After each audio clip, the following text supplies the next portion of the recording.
தந்தை மகன் தூய ஆவியின் பெயராலே ஆமேன். லூக்கா எழுதிய நற்செய்தி வாசகம் அதிகாரம் 2 இறை வசனங்கள் 16 முதல் 21 முடிய. அக்காலத்தில் இடையர்கள் பெத்லகேமுக்கு விரைந்து சென்று மரியாவையும் யோசேப்பையும் தீவன தொட்டியில் கிடத்தியிருந்த குழந்தையையும் கண்டார்கள். பின்பு அந்த குழந்தையை பற்றி தங்களுக்கு சொல்லப்பட்ட செய்தியை தெரிவித்தார்கள். அதை கேட்ட யாவரும் இடையர்கள் தங்களுக்கு சொன்னவற்றை குறித்து வியப்படைந்தனர்.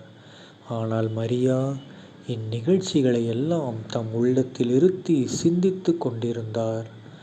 இடையர்கள் தாங்கள் கேட்டவை கண்டவை அனைத்தையும் குறித்து கடவுளை போற்றி புகழ்ந்து பாடிக்கொண்டே திரும்பிச் சென்றார்கள். அவர்களுக்கு சொல்லப்பட்டவாறு எல்லாம் நிகழ்ந்திருந்தது. குழந்தைக்கு விருத்த சேதனம் செய்ய வேண்டிய 8ஆம் நாள் வந்தது. தாயின் வயிற்றில் உருவாகும் முன்பே வானதூதர் சொல்லியிருந்தவாறு அதற்கு இயேசு என்று பெயரிட்டார்கள். ஆண்டவரின் அருள்வாக்கு. கிறிஸ்துவே உமக்கு புகழ். அன்பார்ந்த சகோதர சகோதரிகளே, இன்று கிறிஸ்து பிறப்பு காலம் ஜனவரி 1ஆம் தேதி 2025ஆம் வருடம் புதன்கிழமை. இன்று நாம் இறைவனின் அன்னையாகிய தூய கன்னி மரியாவுடைய பெரு விழாவை நம்ம கொண்டாடுறோம். ஓகேங்களா? நம்ம எல்லாருக்கும் தெரியும், இன்றைய நாள் ஒரு நியூ இயர். ஓகேங்களா? புது வருடம் 2025 அப்படிங்கிற ஒரு புது வருடத்தை கடவுள் நமக்கு கொடுத்துருக்காரு. இந்த வருடத்தை நம்ம கடவுள் ஆசீர்வதிக்க வேண்டுமாய் நம்ம கடவுள்கிட்ட வேண்டுவோம். ஓகேங்களா? பயங்கரமாக வேண்டுறோம். ஏன்னா ஒரு வருஷத்துக்கு சேர்த்து இன்றைக்கி ஒரு நாளில் நம்ம பயங்கரமாக வேண்டிட்டோம்னா இந்த அப்பப்போ டெய்லி கொஞ்சமாக வேணால் போதும். ஓகேங்களா? ஸோ இந்த ஒரு வருஷம் 365 நாள் இருக்குன்னா, இந்த 365 நாளுக்காக நாம் இன்று ஒரு நாள் பயங்கரமாக ஜெபிக்கணும். ஓகேங்களா? சர்ச்சு கண்டிப்பாக எல்லோரும் போவீங்க. போயிட்டு கண்டிப்பாக நற்கருணை ஆண்டவரை பார்த்து நம்ம அன்னை மரியாள்கிட்ட ஆசீர்வாதம் வாங்கிட்டு பயங்கரமாக ஜெபிங்க. ஓகேங்களா? முதல்ல பாவ மன்னிப்பு கேட்டு பாவ அறிக்கை கேட்டு பாவத்தெல்லாம் விட்டுட்டு முடிஞ்ச அளவுக்கு எல்லா பாவத்தையும் விட்டு தள்ளுங்க. அவர் ஒருத்தர் போதும். ஓகேங்களா? ஸோ எல்லா பாவத்தையும் விட்டு தள்ளிட்டு கடவுள் மட்டுமே கதி அப்படின்ட்டு இந்த ஒரு வருடத்தை நாம் அவர்கிட்ட ஒப்படைச்சிருவோம். ஓகேங்களா?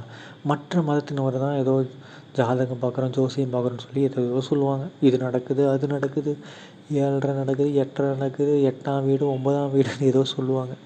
நமக்கெல்லாம் அதெல்லாம் ஒன்றும் கிடையாது. ஓகேங்களா? ஏன்னா கடவுளுக்கு அதெல்லாம் பிடிக்காது. உடனே எல்லோரும் என்ன பண்ணுவீங்க, 1ஆம் தேதி ஆகிடுச்சுன்னா உடனே டிவியில் ராசி பலன் போடுறது, நியூஸில் பார்க்குறது, ஃபோனில் பார்க்குறது, இதெல்லாம் யாராவது பார்த்தீங்கன்னா அவ்வளோதான். பார்த்துங்க, சம்மண சாணவர் கண்ணை குத்தி விடுவார். ஓகேங்களா? ஸோ இன்றைய நாளில் நாம் கடவுளுக்கு ஒப்பட்டு கொடுத்துறோம். இந்த ஒரு வருடத்தை அவர் காட்டின வழியில் நடக்கணும். ஓகேங்களா? ஸோ எந்த ஒரு தீய சக்தியும் நம்மளை எதுவும் பண்ண முடியாது. அதனால் எதுக்கும் கவலைப்படக்கூடாது. ஓகேங்களா? ஸோ கடவுள்கிட்ட நாம் ஒப்படைக்கிறோம். இந்த நாளை, இந்த வருடத்தை முழுவதுமாக ஒப்பு கொடுப்போம். அது மட்டும் இல்லாமல் இந்த வருடத்தில் வரக்கூடிய எல்லா ஞாயிற்றுக்கிழமையும் நான் கண்டிப்பாக சர்ச்சுக்கு போவேன், கண்டிப்பாக நற்கருணை வாங்குவேன், மாதத்துக்கு ஒரு தடவையாவது பாவ சங்கீதனை செய்வேன், எனக்குள்ளே ஒரு ஆன்மீக பரிசோதனை பண்ணிக்குவேன் அப்பப்போ அப்படின்னு சொல்லி நம்ம என்ன பண்ணணும், நமக்குள்ளே ஒரு முடிவு எடுத்து வச்சுக்கணும். அதே மாதிரி குழந்தைகள்கிட்ட என் குழந்தைகளை நான் ஆன்மீகத்தில் வளர்ப்பேன். ஓகேங்களா? பெற்றோர்கள் சொல்கிறபடி நான் பேச்சு கேட்பேன்.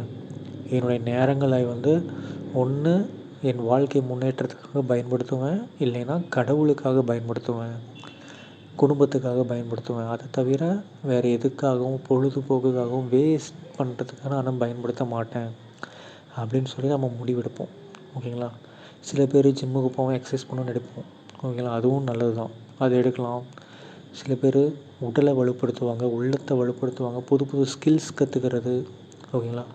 ஏதாவது ஒன்று முடிவெடுங்க.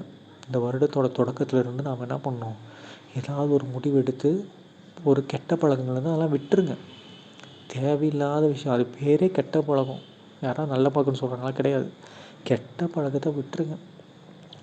கெட்ட பழக்கத்தை விட்டால் மட்டும் பத்தாது, நல்ல பழக்கத்தை ட்ரை பண்ணுங்கள். அப்போ தான் கெட்ட பழக்கம் விட்டுட்டு போவோம்.